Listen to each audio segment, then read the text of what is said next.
Hi everyone, welcome to Fix Your Apps. In this video, I'll show you how to log out from Brawlhalla in iPhone quickly and easily. Now let's get started. Step 1.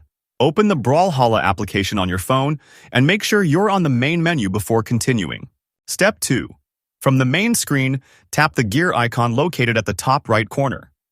This opens the settings menu where all account options are available. Step 3. Tap on Account Linking. This section lets you manage your login methods and connected platforms. Step 4. Select cross-progression from the available options. This lets you switch between accounts or connect a new one. Step 5. Now tap on Link Ubisoft account. This is where you begin the process of switching accounts. Step 6. Enter the email and password of the other Ubisoft account you want to log into. Make sure your credentials are correct to avoid any login issues. Step 7. Once you're logged in with the new account, your current session will be logged out automatically, and you'll be switched over. Thanks for watching, and don't forget to subscribe to Fix Your Apps for more easy tech tutorials.